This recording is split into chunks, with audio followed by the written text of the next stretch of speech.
to be here. I'm very excited to be out of the house. I've been doing lockdown with my parents, and I have now been in lockdown with my parents for like 30 years. I live with them. Yeah. Does anyone here live with their parents? Give me a cheer. Woo! Okay, somebody, yeah, the rest of you, congratulations on all of your money.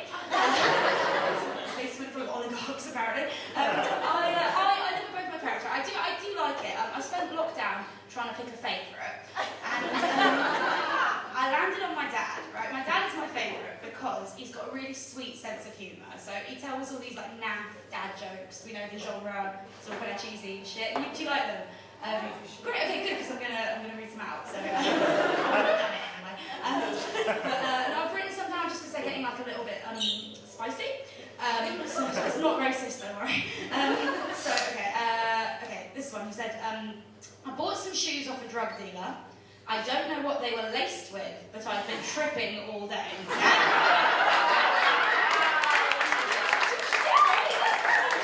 It's quite impressive. He thinks 420 is nap time, so I'll do just one more. I'll do one more, Dad. Okay. Right. When I was your age, I weighed a stone less than you. Look at the state of you. It's fucking disgusting. It's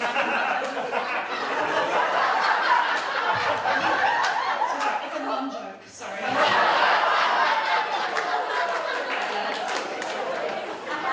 That's fine, Dad. My favourite.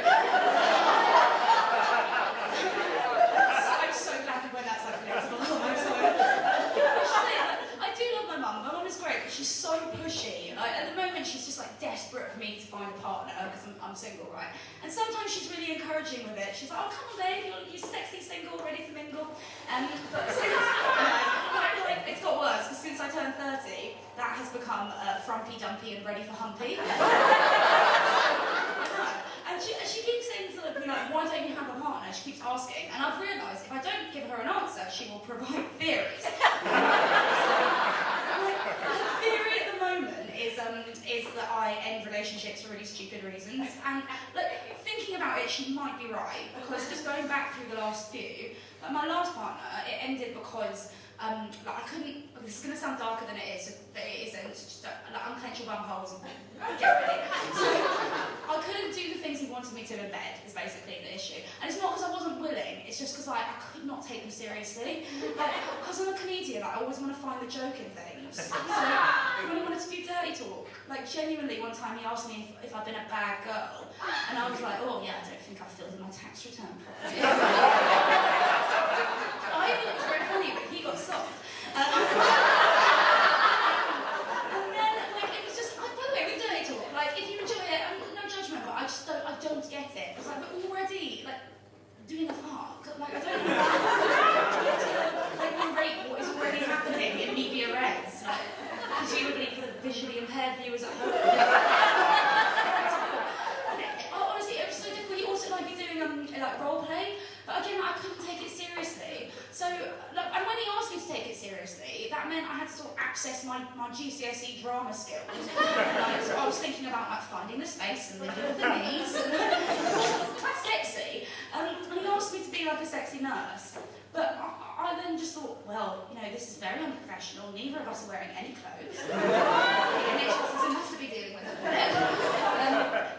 The other thing he wanted to do, and like honestly, this is going to sound like I made it up, because it's such a cliche. He wanted to be like a plumber, because I think he's into like old school porn. And with that, it's just like, when I think of like a fantasy profession of someone putting their hands like on or in me, I don't think of someone that's been handling a stranger's sewage on them.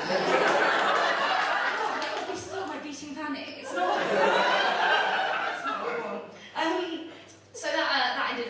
The relationship before that, I don't think that was my fault, the reason that one ended, right? Because he cheated on me with 3 ladies. And don't worry, I'm completely fine with it, it's totally fine. The best way to deal with it is just to like slag him off every time I'm on the stage. He's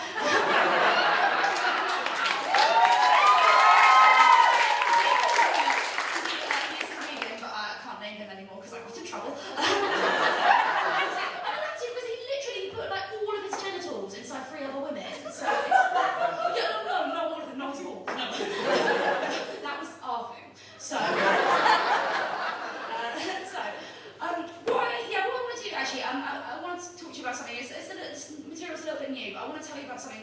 happened to me during lockdown. Because despite it being a year where we did nothing, I managed to get in quite a lot of trouble at one point. And for this story, you need like a little bit of context. So, okay, when I was 11 years old, I had like a brush with Christmas fame. I was fingered by Macaulay Culkin.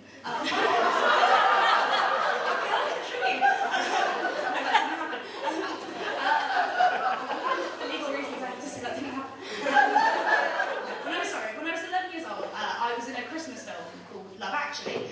Now, just to gauge from, can you give me a cheer if you've seen it? Wow, okay, most of you, good. The reason I ask is just because I tried doing some material about it to like students, like freshers, and none of them had seen it.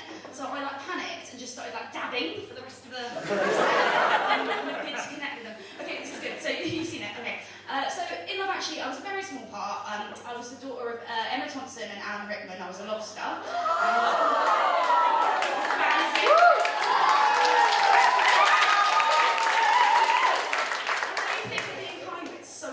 For a comedian to get a reverse break from an IMDb credit. Thank you. It was like it was a long time ago. Don't ask me how I got the part. I had to suck a lot of dicks. It was 11.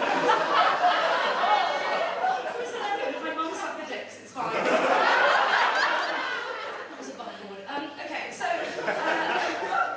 that's the context of this story, right? So what happened during lockdown was I went on a podcast and I got asked about the film.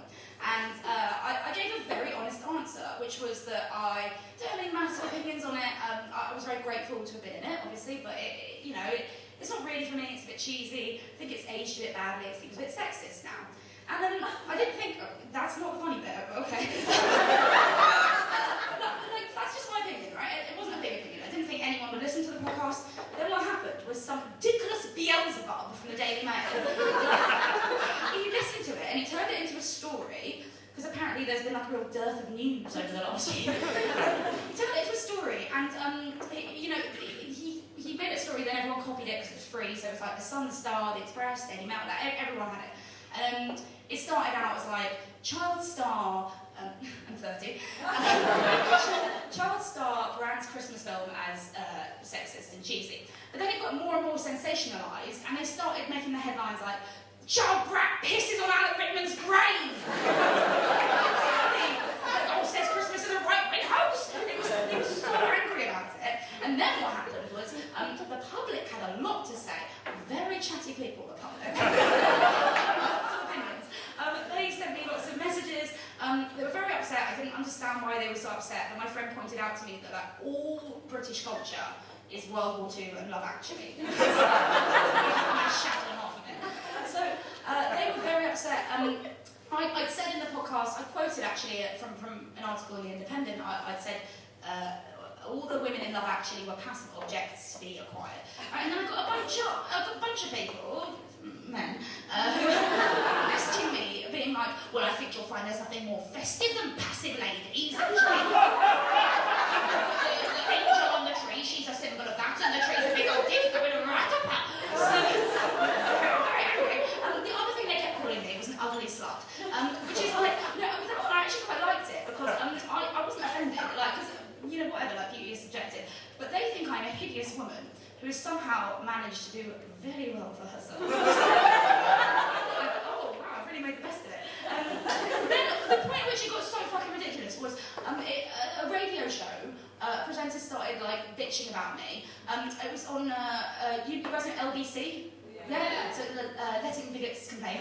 I hate it so much. It was a presenter called Steve Allen, and if you don't know who he is, he looks like a thumb that's been sucked for too long. Very angry. So I got a lot of hate. For that, actually, right? And genuinely, I'm fine with it now. But at the time, it was quite upsetting, because I don't know why I was made to stand by a piece of work I did when I was 11. Like, not everyone has to stand by every piece of work they do. I don't think Robert De Niro stands by, like, Dirty Grandpa. Like, it's fine that I don't like it. But they were very cross, and they kept, having a go at me, which was weird for me, because I am a nobody, as they kept telling me. And I got to the point where I just saw the worst in humanity. All I could see was vitriol and hatred, and I don't want to think that way about people. So, whenever I feel gloomy about the state of the world, I think about the arrivals gate at Heathrow Airport.